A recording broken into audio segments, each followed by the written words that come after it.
Hello students, आज हमें एक new and important chapter start करना है विच इज़ प्रोबेबिलिटी।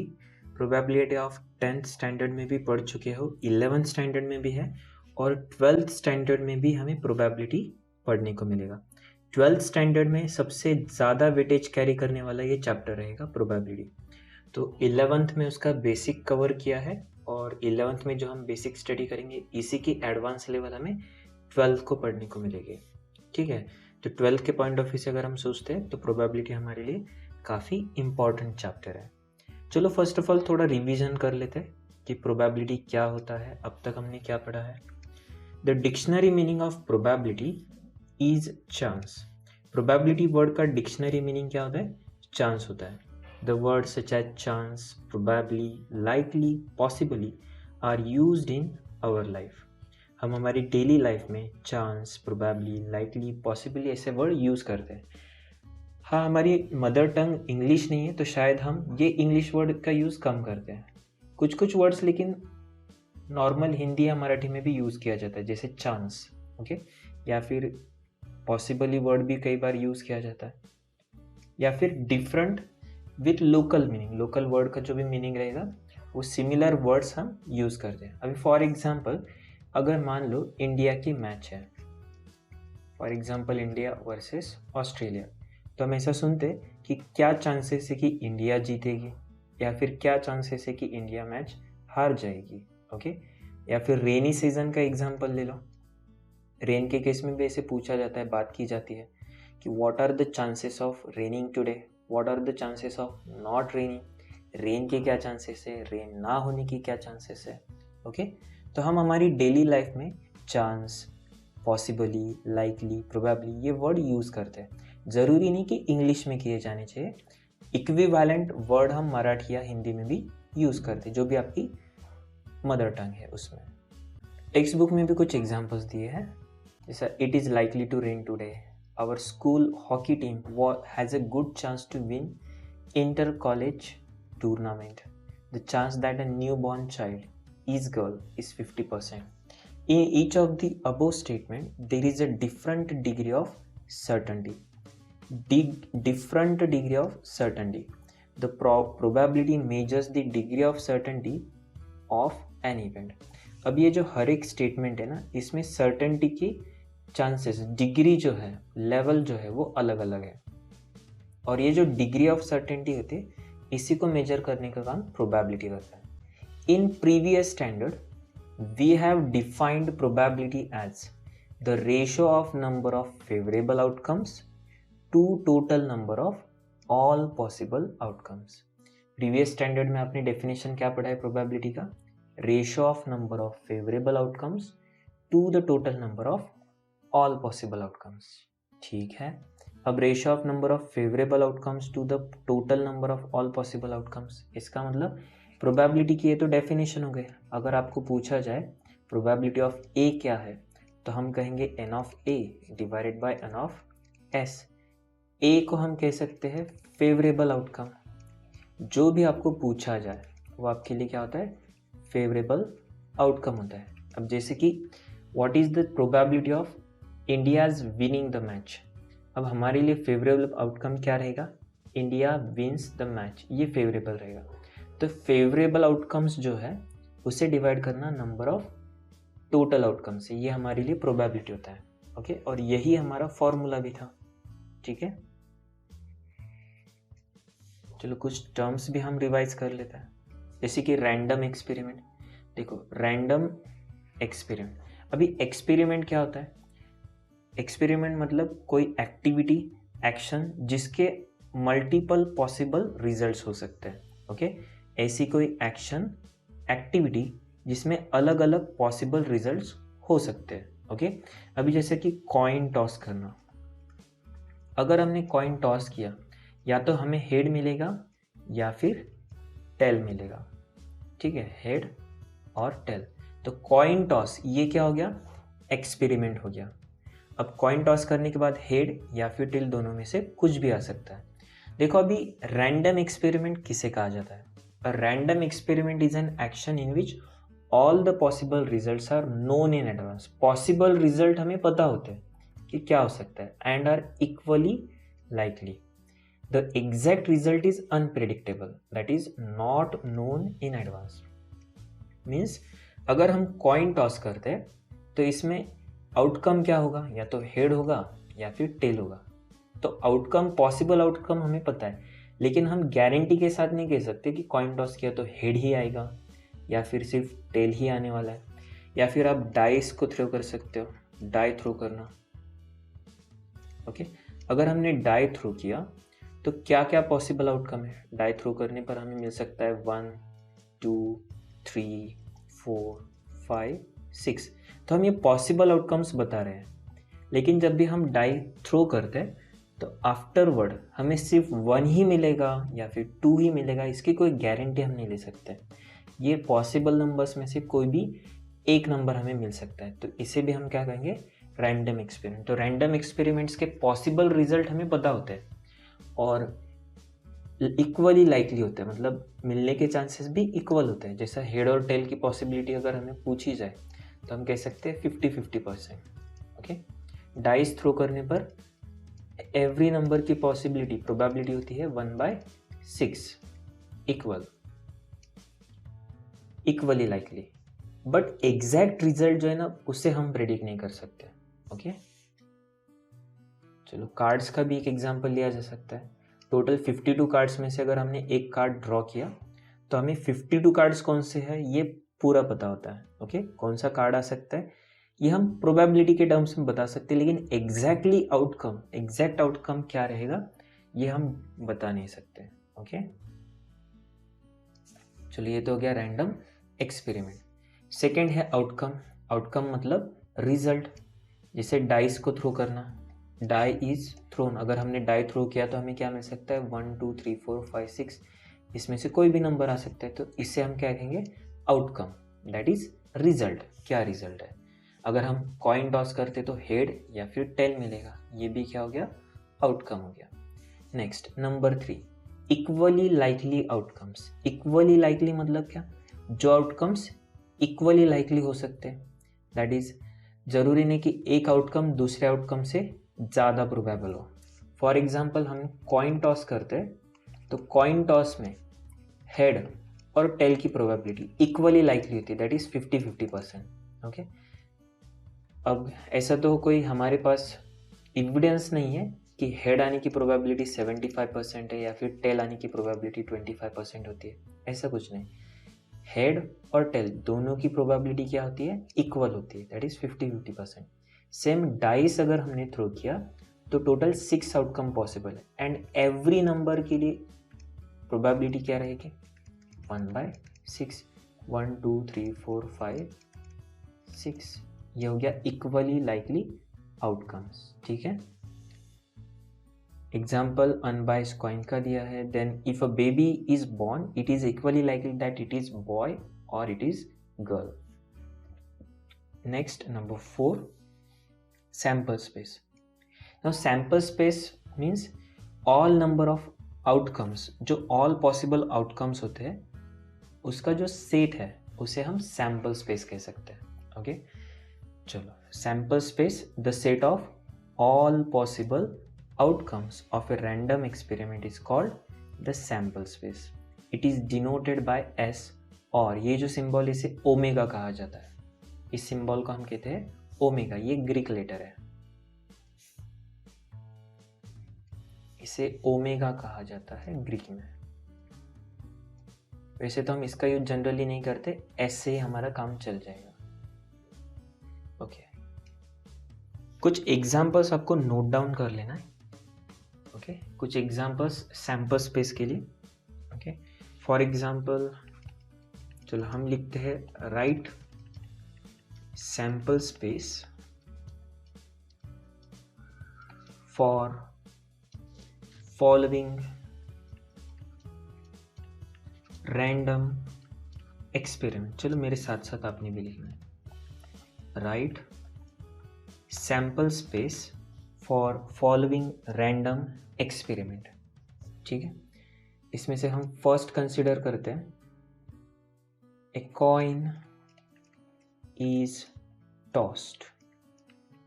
अगर हमने कॉइन टॉस किया तो सैंपल स्पेस क्या रहेगा? देखो आउटकम क्या हो सकता है, या तो हेड या फिर टेल। तो जितने भी पॉसिबल आउटकम्स है उसका जो सेट है उसे हम कहते हैं सैंपल स्पेस। तो हेड और टेल, यहाँ पे एन ऑफ एस कितना रहेगा? 2।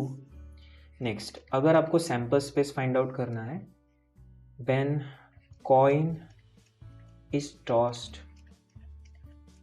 ट्वाइस, अगर हमने कॉइन 2 बार ट्वाइस किया, या फिर अल्टरनेटिवली आपको कहा जा सकता है 2 coins are tossed,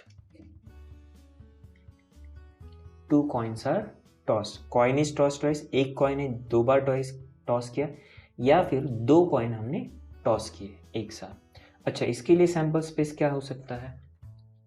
आपने स्कूल में पढ़ा होगा इसके लिए head head, head tail, tail head और टेल टेल।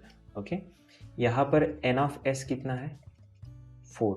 1 2 3 4, टोटल कितने आउटकम्स है? 1 2 3 4। नंबर 3, अगर कहा जाए कॉइन इज टॉस्ड 3 टाइम्स, अगर हमने कॉइन 3 बार टॉस किया, या फिर अगर आपको दिया जाए 3 coins are tossed, 3 कॉइन हमने टॉस किए हैं, तो सैंपल स्पेस क्या रहेगा? अच्छा, अभी 3 कॉइन के लिए सैंपल्स कैसे बनाना है? तो फर्स्ट काम करो, 4 टाइम्स एच लिखो, 4 time H, then 4 time tail, then 2 times H, 2 times tail, 2 time H, 2 time tail. Next H T, H T, H T, H T, और ये हो गया हमारा sample space. N of S is equal to 8। कैसे किया मैंने बता देता हूँ। देखो, अगर हमें 3 टाइम्स कॉस टॉस किया है तो इसके लिए सैंपल स्पेस कैसे बनेगा? तो 4 टाइम्स हेड लिखो, 4 टाइम्स टेल लिखो, then 2 times head, 2 times tail, 2 times head, 2 times tail। Okay, पहले हमने 4 टाइम्स लिखा, फिर 2 टाइम्स, और last 1 time, 1 time head, 1 time tail, 1 time head, 1 time tail, head tail, head tail. Okay, ये हमारा बनेगा सैंपल स्पेस। इवेंट, चलो अभी इवेंट क्या होता है? A subset of sample space is called event. अभी इससे तो कुछ समझ में नहीं आएगा कि इवेंट क्या होता है। हमने फॉर्मूला क्या पढ़ा है? प्रोबेबिलिटी का क्या फॉर्मूला है हमारा? तो probability is equal to number of favourable outcomes divided by number of total outcomes, right? That is, अगर हमने फेवरेबल आउटकम को A कहा तो n of A divided by n of S। अच्छा, अभी ये जो फेवरेबल आउटकम होता है ना, ये फेवरेबल, इसी को हम इवेंट भी कह सकते हैं। ये जो फेवरेबल आउटकम, फेवरेबल का मतलब desired outcome, favourable outcome, desired outcome जो आपको चाहिए, इसी को हम इवेंट कह सकते हैं। For example, a random experiment consists of tossing a pair of dice। pair of dice इसका मतलब 2 डाइस हमने थ्रो किए, तो 2 डाइस अगर हम थ्रो करते तो सैंपल स्पेस क्या है? एस क्या रहेगा? 1 1 1 2 1 3 1 4 1 5 1 6, मतलब फर्स्ट डाइस के ऊपर 1 आएगा, सेकेंड डाइस के ऊपर भी 1, या फिर फर्स्ट डाइस पे 1, सेकेंड पे 2, या फिर फर्स्ट पे 1, सेकेंड पे 3। आपने ये भी स्कूल में पढ़ा होगा। करें, अगर हम 2 डाइस थ्रो करते हैं तो अलग अलग पॉसिबिलिटीज होती है। टोटल 36 पॉसिबिलिटीज है, राइट? 2 1 2 2 2 3 2 4 2 5 2 6 और सो ऑन। नाउ अगर आपको कहा जाए कि फेवरेबल आउटकम या फिर रिक्वायर्ड इवेंट, हमें जो इवेंट चाहिए वो क्या है,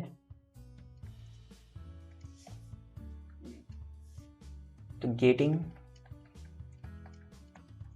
डबलेट। डबलेट का मतलब होता है दोनों डाइस के ऊपर सेम नंबर होना। Okay, getting doublet, same number. अभी अगर हमने फेवरेबल आउटकम हमारे क्या है, गेटिंग डबलेट, तो डबलेट मिलना ही हमारे लिए क्या बनेगा, इवेंट बनेगा। अब डबलेट कौन से देखो, 1 1 है, 2 2 है, 3 3, 4 4, 5 5, 6 6, इसे क्या कहा जाता है, डबलेट। मतलब सेम नंबर रिपीट होना, 1 1, 2 2, 3 3, 4 4, 5 5 एंड 6 6। आ गया समझ में? ओके, तो गेटिंग डबलेट ये फेवरेबल आउटकम है और इसी को हम इवेंट कह सकते हैं। अभी ये इवेंट डिपेंड करेगा, हर एक सिचुएशन में अलग अलग इवेंट्स आपको दिए जा सकते हैं। ठीक है, अभी कुछ क्वेश्चंस हम देखते हैं सैंपल स्पेस से रिलेटेड।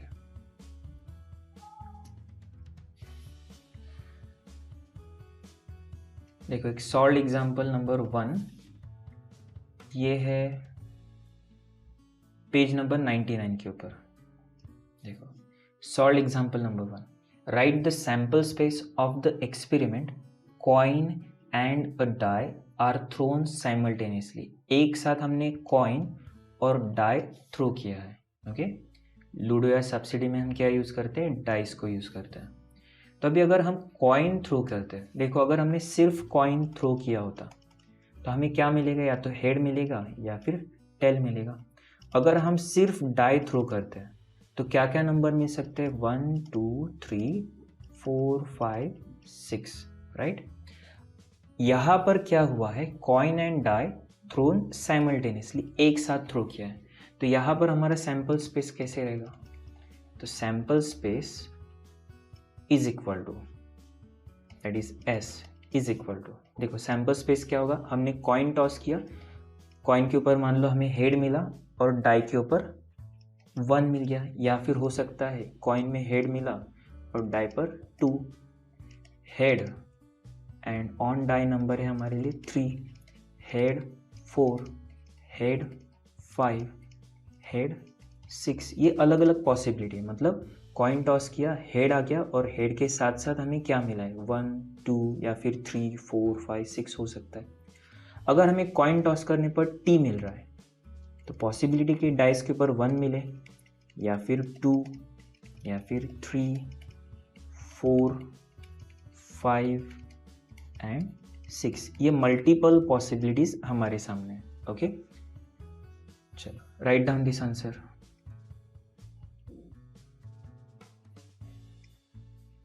चलो एक क्वेश्चन हम एक्सरसाइज में से देख लेते हैं, सिमिलर ऐसे।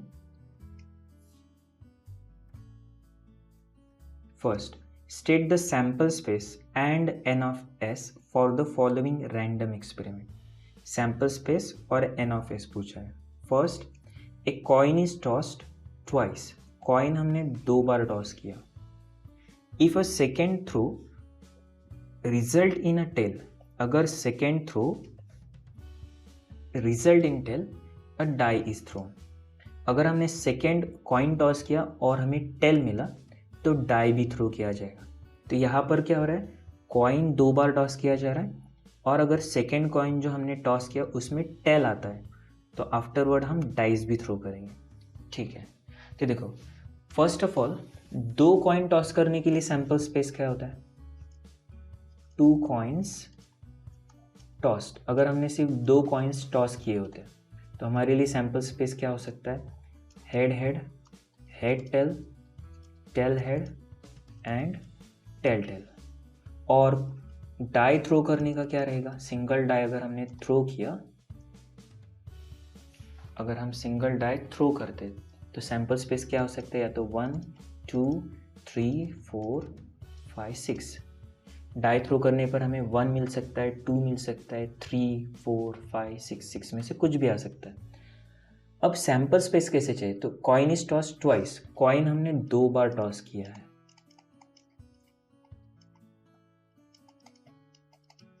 और कहा है second, if second throw result in tail, second throw अगर टेल होता है तो हम डाई भी थ्रो करेंगे।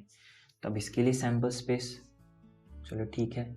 देखो अगर हेड हेड मिला तो हम डाई थ्रो नहीं करेंगे, क्योंकि सेकेंड जो है, सेकेंड अगर टेल आता है तो ही हम डाई थ्रो करने वाले हैं। तो हेड हेड एक पॉसिबिलिटी है, सेकेंड हेड टेल। अच्छा अभी हेड टेल, सेकेंड अगर टेल है तो हम डाई थ्रो करेंगे, और डाई अगर हमने थ्रो कर दिया तो हमें 1 मिल सकता है, या फिर 2 मिल सकता है, या फिर 3 और 4 और 5 और 6, करेक्ट। अगर हमने डाई थ्रो किया तो 1 2 3 4 5 6 पॉसिबिलिटीज़ है यहाँ पे। चलो नेक्स्ट, जो कॉइन हमने टॉस किया है उसके साथ हमें हो सकता है कि सिर्फ टेल और हेड मिले।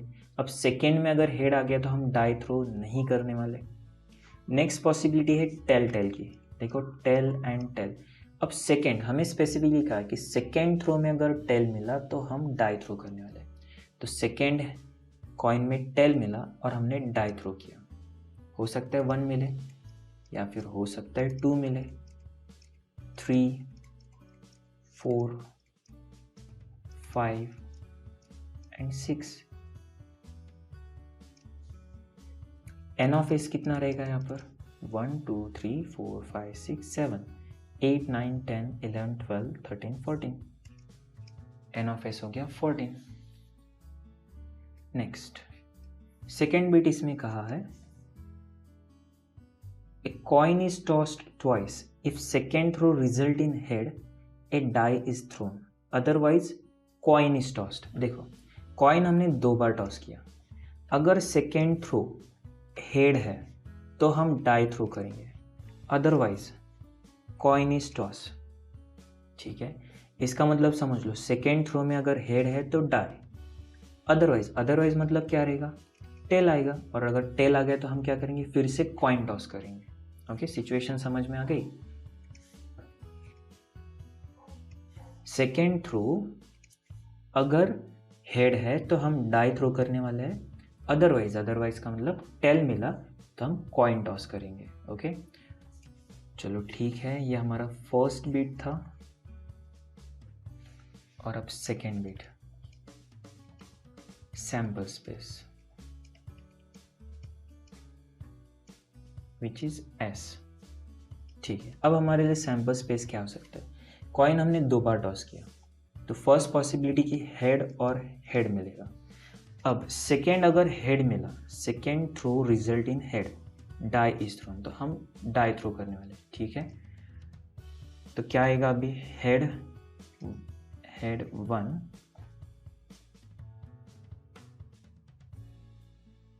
देखो सेकेंड थ्रो हेड आ गया तो पॉसिबिलिटी क्या रहेगी, डाई के साथ हमें 1 मिले, या फिर 2 3 4 5 and 6।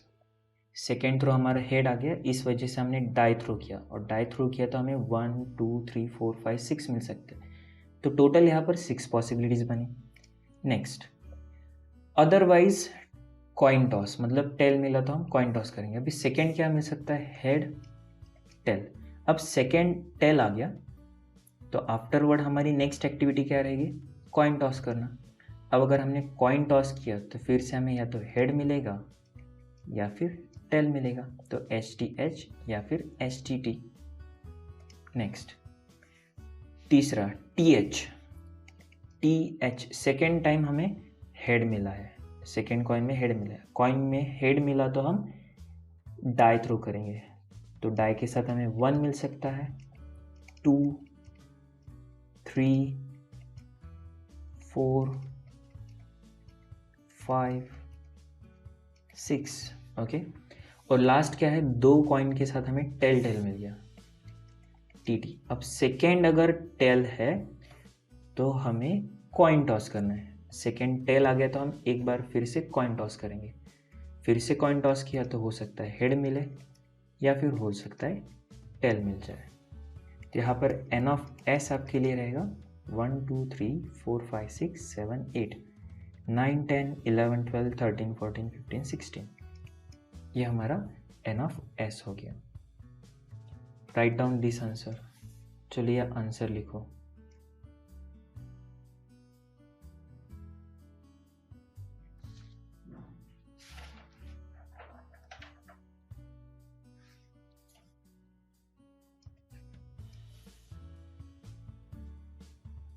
Okay, next second question. In a bag, there are 3 balls, one black, one red and one green. एक बैग है जिसमें 3 बॉल्स है, one black, one red and one green. 2 balls are drawn one after another with replacement. 2 balls are drawn one after another with replacement. With replacement का मतलब क्या है? हमने एक बॉल निकाला, देखा कौन सा बॉल है और बाद में वही बॉल हमने बैग के अंदर फिर से डाल दिया। ओके, देखो बैग के अंदर 3 बॉल्स है, बैग के अंदर 3 बॉल्स है।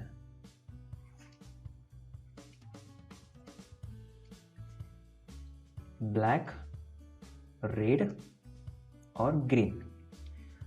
2 बॉल्स आर ड्रॉन। हमने क्या किया, बैग में से 2 बॉल निकाले, 2 बॉल निकाले, इसमें से 3 में से कोई भी 2 बॉल निकालने के बाद नोट डाउन किया कि वो बॉल कौन सा है और फिर वो बैग में उसे फिर से डाल दिया, उसे कहा जाता है विथ रिप्लेसमेंट। तो विथ रिप्लेसमेंट में क्या करते हैं, जो बॉल्स, कार्ड जो भी हमने निकाला है उसे फिर से फिलअप किया जाता है।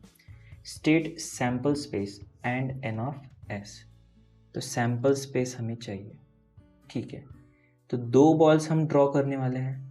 अब 2 बॉल्स अगर हम ड्रॉ करते हैं तो पॉसिबिलिटी क्या रहेगी, देखो, या तो हमें ब्लैक मिलेगा फर्स्ट बॉल, सेकेंड बॉल हमने ड्रॉ किया फिर से ब्लैक मिल सकता है, 1 black, 1 red, 1 green.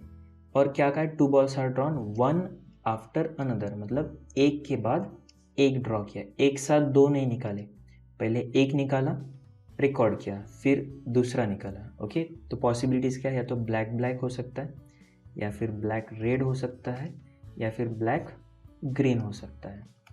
Alternatively red black हो सकता है, रेड रेड हो सकता है, या फिर रेड ग्रीन हो सकता है, या फिर ग्रीन ब्लैक, ग्रीन रेड और green green.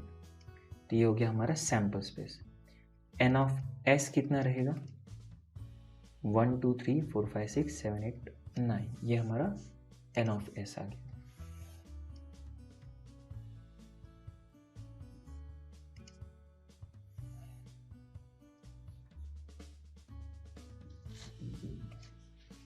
Next question number 3।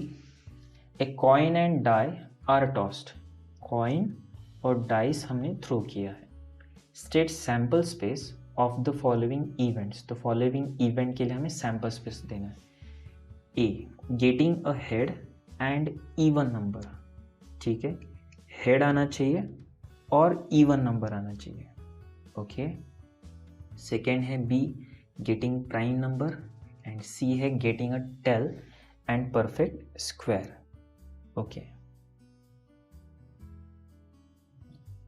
देखो कॉइन एंड डाई थ्रो किया है। अगर हमने कॉइन थ्रो किया तो हमें मिल सकता है हेड या फिर टेल, और अगर हम डाई थ्रो करते हैं तो क्या क्या मिल सकता है, 1 2 3 4 5 6। अब हमें क्या पूछा है, A is getting head and an even number. Okay, head चाहिए और इवन नंबर। अब हेड और इवन नंबर, तो इवन नंबर क्या है, 2 4 6, मतलब हो सकता है कि हेड और 2 आए, या फिर हेड और 4, हेड और 6। नेक्स्ट बी हमारे लिए क्या कहा है, getting prime number. Okay, prime number मिलना चाहिए। अभी प्राइम नंबर कौन सा है, 2 प्राइम नंबर है, 3 भी प्राइम नंबर है, 2 3 5।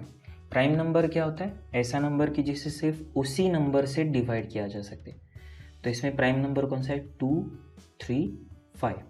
अब हमें कहा है कि गेटिंग प्राइम नंबर, हेड और टेल के बारे में कुछ नहीं कहा है, तो अब पॉसिबिलिटी हो सकती है कि हेड के साथ हमें प्राइम नंबर मिले H2, H3, H5, या फिर टेल के साथ प्राइम नंबर मिले T2, T3, T5। सिर्फ प्राइम नंबर के बारे में बात की है, और हमने तो कॉइन और डाई दोनों थ्रो किया, तो डाई के साथ तो प्राइम नंबर मिलेगा, कॉइन के साथ हेड भी आ सकता है, टेल भी आ सकता है। ओके, और last C, getting a tail and perfect square. Getting tail, tail मिलना चाहिए, ओके, एंड परफेक्ट स्क्वायर। अभी यहाँ पर परफेक्ट स्क्वायर कौन से 1 परफेक्ट स्क्वायर है, 4 भी परफेक्ट स्क्वायर है। 4 किसका परफेक्ट स्क्वायर है, 2 का परफेक्ट स्क्वायर है, तो T1 हो सकता है, देन T4 हो सकता है। ओके, अभी हमें टेल चाहिए और परफेक्ट स्क्वायर चाहिए, तो ऐसे सिर्फ 2 ही possibility, tail and 1, tail and 4। चलो ये हमारा आंसर हो गया। चलो नेक्स्ट क्वेश्चन हम देखते हैं अभी, question number 4। Find total number of distinct possible outcome n of s for each of the following random experiment. Total number of distinct possible outcome हमें पूछा है, that is n of s for each of the following random experiment. First, from a box containing 25 lottery tickets, any 3 tickets are drawn at random. ठीक है, 25 lottery ticket में से हमने 3 lottery tickets draw किए, तो यहाँ पर n of s हमारे लिए क्या हो सकता है, देखो 25 में से 3 हमने ड्रॉ किए, तो कॉम्बिनेशन हम पढ़ चुके हैं, 25 में से 3 का सिलेक्शन करना, दैट इज 25C3। और कैसे सॉल्व होगा ये, तो 25 into 24 into 23 divided by 3 into 2 into 1। Okay, चलो 3 इंटू 2 6 होगा, एंड 24/6 किया तो 4। 25 इंटू 4 होता है 100, एंड 100 इंटू 23 दैट इज 2300। तो ये हमारा फर्स्ट आंसर आ गया, n of s। Second, from a group of 4 boys and 3 girls, any 2 students are selected at random. देखो 4 बॉयज एंड 3 गर्ल्स में से एनी 2 स्टूडेंट्स, कोई भी 2 स्टूडेंट्स का सिलेक्शन होने वाला है। ठीक है, तो बी का आंसर क्या रहेगा, n of s क्या होगा, तो 7 में से कोई भी 2 सिलेक्ट होने वाले, तो हम कहेंगे 7C2, that is 7 into 6 divided by 2 into 1, तो 7 इंटू 6 42, 42/2 किया तो 21। Next C, 5 balls are randomly placed into 5 cells such that each cell will be occupied। देखो 5 balls है जिसे हमने 5 cells में randomly place किया है, such that each cell will be occupied। अब ये जो पहले 2 A and B बिट थे ना, ये कॉम्बिनेशन से रिलेटेड थे, ये दोनों जो है ना वो कॉम्बिनेशन से रिलेटेड थे, क्योंकि इसमें सिलेक्शन करना था। कॉम्बिनेशन है मतलब सिलेक्शन। अभी C पॉइंट क्या है, 5 balls randomly placed in 5 cells, ये अरेंजमेंट के बारे में बात हो रही है। 5 balls को हमें क्या करना है, 5 cells में प्लेस करना है। और जब भी प्लेसमेंट होती है, अरेंजमेंट होती है, तो हमें परम्यूटेशंस का यूज़ करना होता है। ओके, याद रखो, सिलेक्शन के प्रॉब्लम हम कॉम्बिनेशन से करेंगे, और यहाँ पे प्लेसमेंट के बारे में बात की है, मतलब अरेंजमेंट के बारे में, तो ये प्रॉब्लम हम परम्यूटेशन से सॉल्व करते हैं, याद है।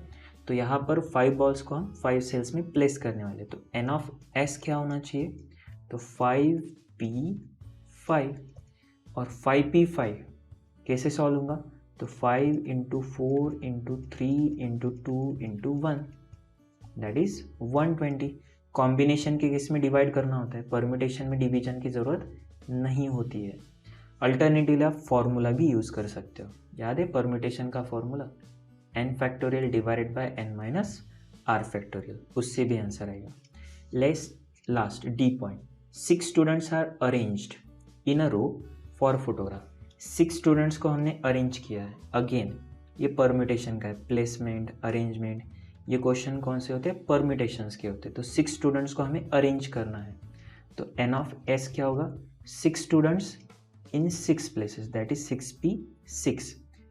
6p6 मतलब 6 factorial, that is 6 into 5 into 4 into 3 into 2 into 1, और ये आंसर आएगा 720।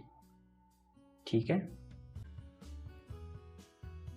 Question number 5। क्वेश्चन नंबर 5 में दिया है 2 dice are thrown, write favourable outcomes for the following events.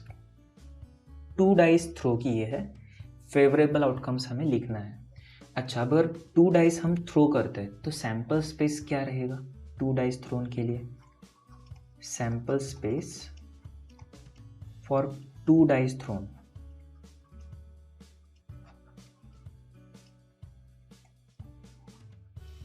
चलो मेरे साथ साथ आप भी लिख सकते हो। S is equal to sample space, चलो 2 डाइस के लिए क्या है 1 1 1 2 1 3 1 4 1 5 1 6, नेक्स्ट 2 1 2 2 2 3 2 4 2 5 2 6, then 3 1 3 2 3 3 3 4 3 5 3 6,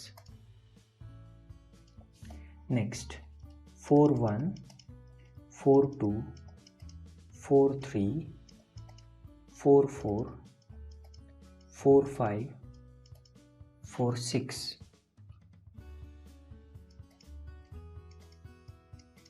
then 5 1 5 2 5 3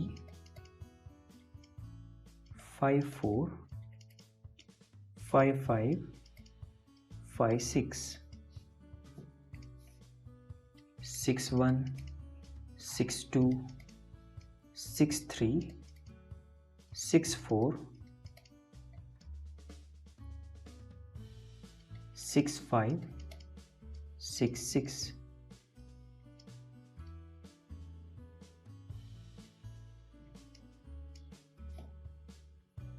टोटल कितने हो गए? n of s is equal to 36 possibilities. Okay, चलो फर्स्ट हमें पूछा है p sum of the numbers on 2 dice is divisible by 3। Favourable outcomes हमें फाइंड आउट करना है, और p का है sum of the number on 2 dice is divisible by 3। ठीक है, first a bit p and p is equal to what? Sum of numbers on 2 dice is divisible by 3। जो सम है ये दोनों नंबर्स की सम 3 या 4 से डिवाइड हो सकती है। ओके, तो 1 2 1 + 2 3 है, इसे हम 3 से डिवाइड कर सकते हैं। 1 + 3 4, 4 से डिवाइड हो सकता है। 1 + 4 5, 5 को ना तो 3 से डिवाइड होगा ना तो 4 से। 1 + 5 किया तो 6, 6 को हम 3 से डिवाइड कर सकते हैं।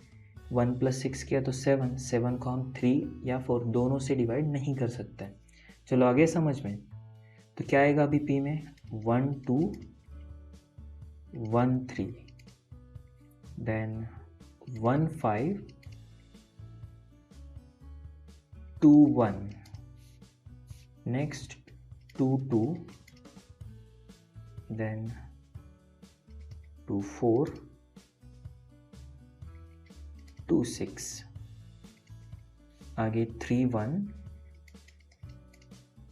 3 2, सॉरी 3 2 नहीं आएगा, 3 3 3 5 एंड 3 6। ओके, नेक्स्ट क्या होना चाहिए? 4 2 4 3 नहीं आएगा, 4 4 आएगा,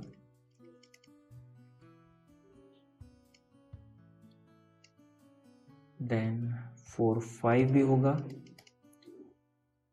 4 6 भी आएगा, सॉरी 4 6 नहीं, 4 6 नहीं आएगा, 4 5 4 6 नहीं आएगा, 5 1 आएगा, आगे 5 3 पॉसिबल है, 5 4 भी हो सकता है, करेक्ट। 5 + 4 9 को हम 3 से डिवाइड कर सकते हैं। 6 1 6 2 भी हो सकता है। 6 + 2 8, 8 को हम 4 से डिवाइड कर सकते हैं। देन 6 3 भी आएगा। 6 4 नहीं, 6 5 नहीं, 6 6 भी आ जाएगा, करेक्ट।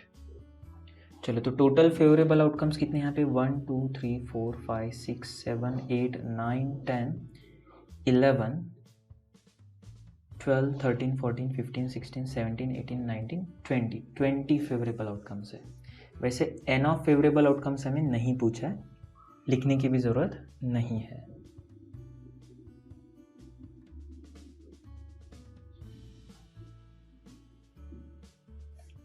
सेकेंड, बी बिट क्या पूछा है? B, sum of the number on dice is 7। अच्छा, जो सम है, टोटल है, वो कितनी है? 7 है। तो यहाँ पर है 1 6, चलो 1 6 की टोटल 7 है। Then 2 5, okay, 3 4 4 3 5 2 6 1, 3 4 4 3 5 2 and 6 1।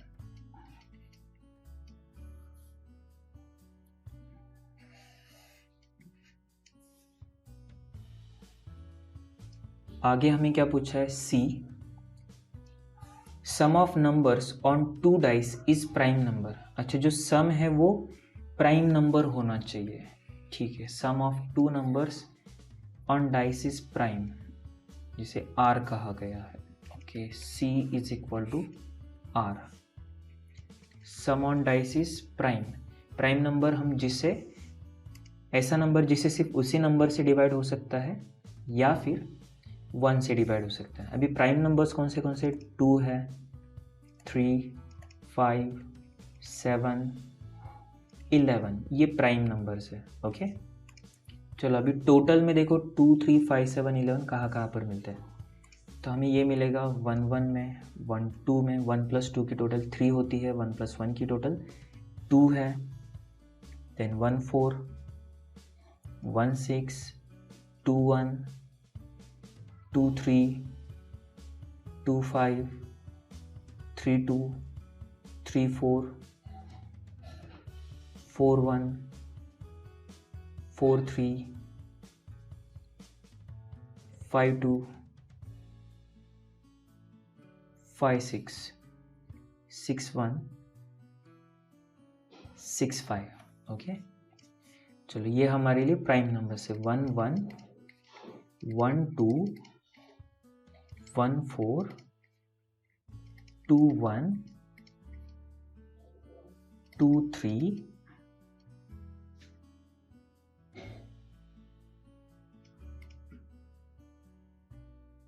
then 2 5 3 2 3 4 4 1 4 3, next 5 2 5 6 6 1 and 6 5।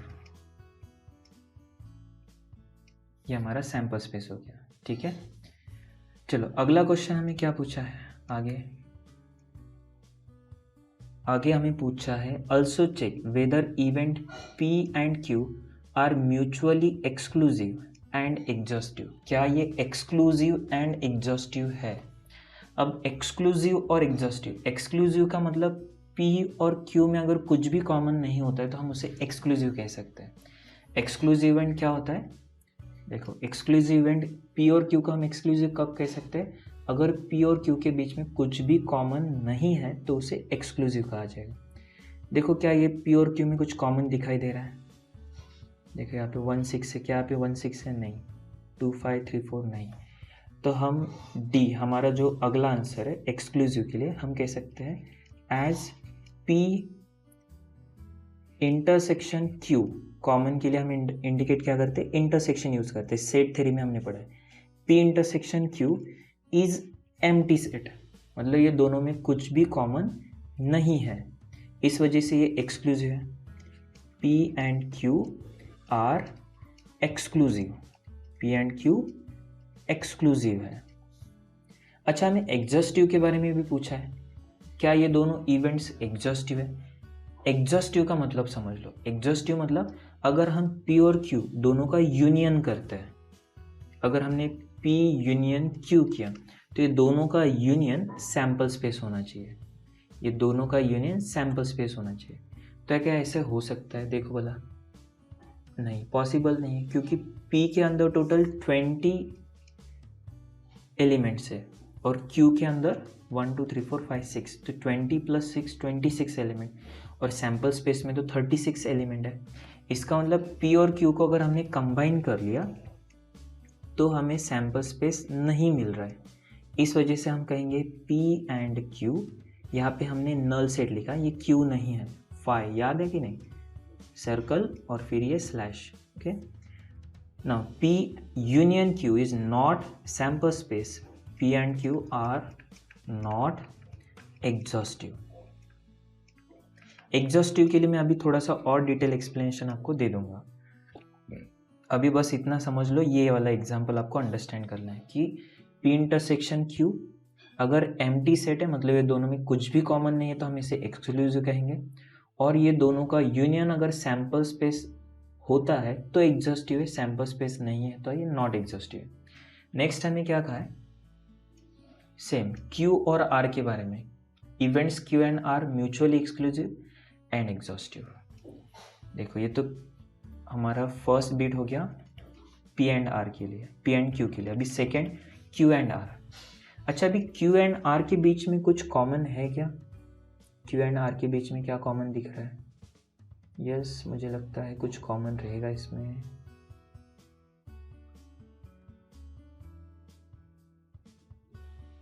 देखो 1 2 2 3 2 5, यस, ये देखो, ये 2 5 कॉमन है। देन R हमारे लिए क्या था? R को क्या डिफाइन किया गया था? Sum of two numbers on dice is prime number, okay, prime number होना चाहिए। तो यहाँ पे सैंपल स्पेस में एक और आइटम आएगा, 1 1 1 2 1 4 1 6 भी लेना पड़ेगा, क्योंकि 1 और 6, 1 + 6 7 होता है, ये भी हमारे लिए क्या है? प्राइम नंबर ही है, ओके। सो 1 6 यहाँ पे कॉमन है, 2 5 भी है, 3 4 है, यस 3 4 भी है, 4 3 भी है, 5 2 है और 6 1 भी है, ओके। तो यहाँ पे common as P intersection Q is not equals to null set, empty set नहीं है, मतलब ये दोनों में इंटरसेक्शन है। P and Q are not exclusive, ये एक्सक्लूसिव नहीं है, ओके। अच्छा, क्या ये एग्जॉस्टिव है? नहीं, एग्जॉस्टिव भी नहीं है, क्योंकि Q और R का अगर हम यूनियन करते हैं एज, सॉरी ये Q लिखना है, Q एंड R,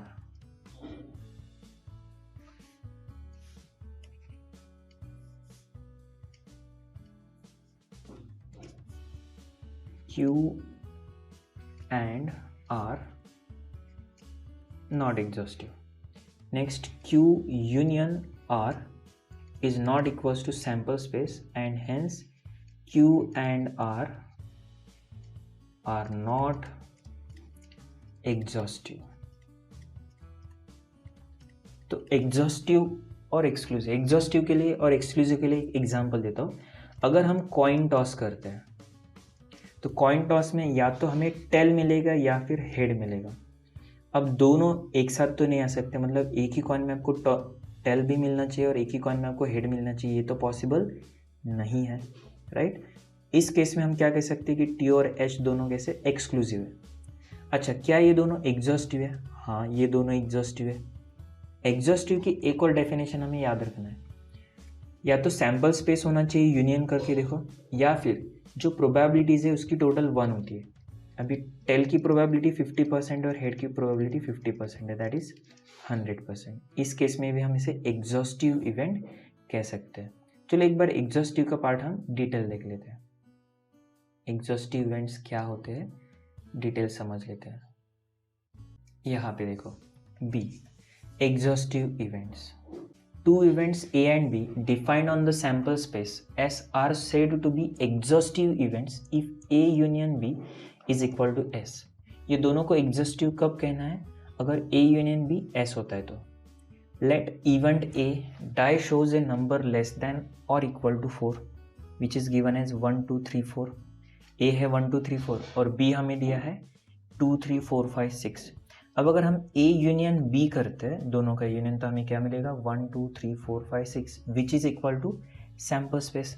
तो अगर हमें दो अलग अलग सेट्स का यूनियन करने के बाद सैम्पल स्पेस मिलता है तो हम ये दोनों इवेंट्स को एग्जॉस्टिव इवेंट्स कहेंगे. ओके और एग्जॉस्टिव इवेंट्स में प्रोबेबिलिटी की जो टोटल होती है वो 100%, दैट इज 1 होती है. 1 को ही हम 100% कह सकते हैं. और नेक्स्ट इंपॉर्टेंट क्या है यहाँ पर, म्यूचुअली एक्सक्लूसिव. म्यूचुअली एक्सक्लूसिव मतलब अगर एक इवेंट है तो दूसरा नहीं हो सकता, दूसरा है तो पहला नहीं हो सकता है. इन सिंपल वर्ड्स दोनों का इंटरसेक्शन नल सेट होता है. ओके जैसे कि मैंने कहा अगर हेड आया तो टेल नहीं होगा और अगर टेल आया तो हेड नहीं रहेगा. तो दोनों का इंटरसेक्शन अगर नल सेट है तो इसे कहा जाता है म्यूचुअली एक्सक्लूसिव इवेंट्स. नेक्स्ट आपको होमवर्क में रहेगा क्वेश्चन नंबर 7 और क्वेश्चन नंबर 8. ये दोनों क्वेश्चन होमवर्क में कर लेना. विथ रिप्लेसमेंट है और विदाउट रिप्लेसमेंट. चलो एक लास्ट क्वेश्चन में बता देता हूँ. विथ रिप्लेसमेंट और विदाउट रिप्लेसमेंट है, शायद समझ में नहीं आएगा. Consider an experiment of drawing 2 cards at random from bag containing 4 cards marked 5 6 7 8. Find the sample space if cards are drawn with replacement. अच्छा अगर विथ रिप्लेसमेंट रहेगा, देखो टोटल 5 6 7 8 4 कार्ड है, नंबरिंग है 5 6 7 8 और कितने कार्ड हमने ड्रॉ किए 2 कार्ड्स.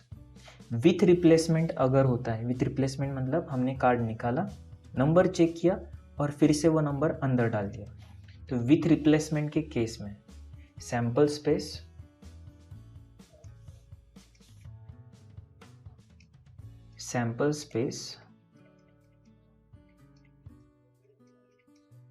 फॉर विथ रिप्लेसमेंट के केस में सैंपल स्पेस क्या रहेगा. तो पॉसिबिलिटी है 5 5 5 6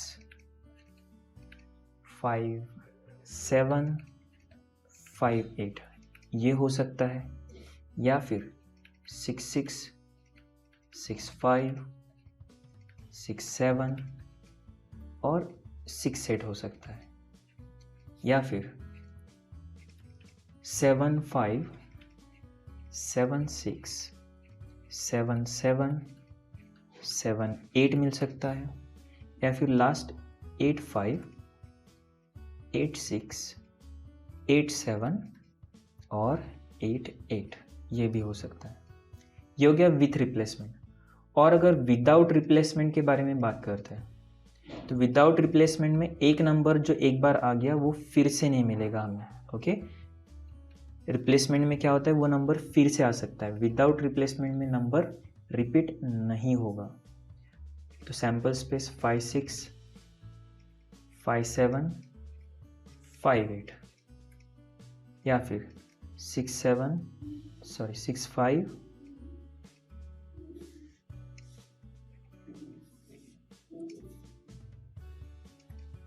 6 5 6 7 और 6 8. ओके अल्टरनेटिवली हो सकता है 7 5 7 6 एंड 7 8 या फिर 8 5 8 6 8 7. तो विथ रिप्लेसमेंट अगर है तो रिपीटेशन आ सकता है, विदाउट रिप्लेसमेंट है तो रिपीटेशन नहीं होगा. ये क्वेश्चन होमवर्क में रहेगा और 2 सॉल्व्ड एग्जांपल्स भी आपको होमवर्क में करना है. ये सॉल्व्ड एग्जांपल नंबर 2 और ये एक सॉल्व्ड एग्जांपल नंबर 3, ये दोनों होमवर्क में करना है. नेक्स्ट सेशन में हम इसकी अगली एक्सरसाइज स्टडी करेंगे. ठीक है, थैंक यू.